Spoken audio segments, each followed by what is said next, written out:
Hi everyone, welcome to my channel. My name is Jennifer. In this video, I'm going to show you how I made these flower ornaments encased in clear epoxy.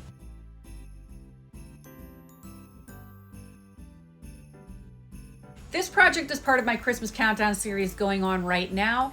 This year I'm taking items commonly found in nature and using them in easy, inexpensive ways.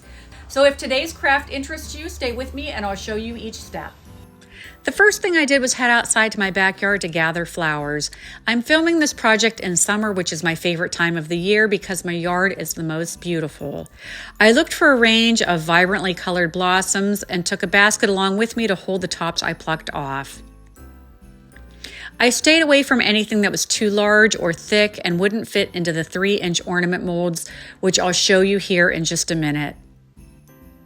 I gathered enough to make around 4 ornaments total, and since I've never made these before, I had to guesstimate knowing they would shrink a little bit. Then I took the flowers over to my patio table and carefully plucked off any leftover stems to help with the pressing process. I put them face down on a sheet of parchment paper, folded it over, and placed heavy books on it for about a week.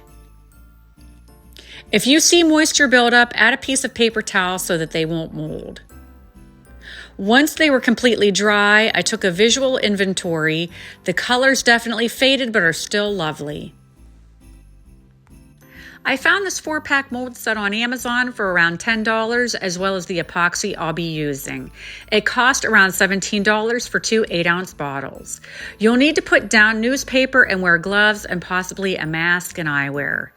Using the 2 plastic measuring cups that came with it, I poured 80 milliliters into each, then combined both together inside a separate plastic cup.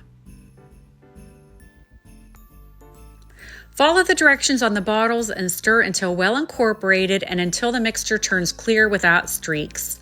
To keep the flowers from moving around and hopefully reduce bubbles from getting trapped, I poured a small amount into the molds, then carefully chose which flowers I wanted in each and placed them face down.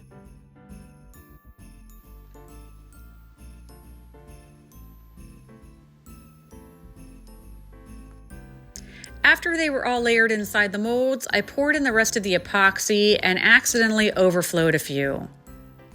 Plus, I ended up moving these molds to my dining room table because our kitchen countertop gets too much traffic and things shifted a little during transport.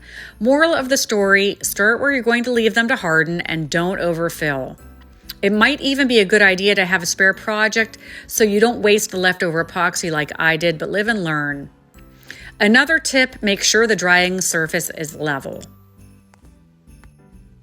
I let them harden completely overnight, then carefully peeled them out of the molds. This was the most satisfying part of this whole project, and the flowers look so pretty. Of course, I had to deal with my problem of overpouring, which hopefully won't happen to you because you watched this video. But should that issue arise, this is what I did. And I don't know if this is the best solution, but I carefully trimmed the excess off with a utility knife. This worked fairly well, but I also hit a few of the roughest areas with a fine grit sandpaper. It left a little dust, but once wiped down, it isn't that noticeable.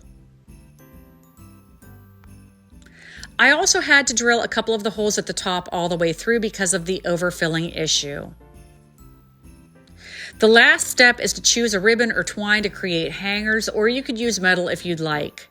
I had a couple thin ribbons that were colored that would do, but like the plain cream the best, it fit the overall vibe. This project could also double as decorations you might hang in a window or add to the top of a gift. And if I attend any summer weddings, I might secretly try to gather some flowers and create an ornament for the bride and groom. So let me know in the comments what you thought of today's project and if you plan to try it. I still have a bunch of crafts coming up in the countdown, so don't forget to follow to see what's included. You can also find me on TikTok, Instagram, and Facebook as well. As always, thanks so much for watching, and until next time, take care.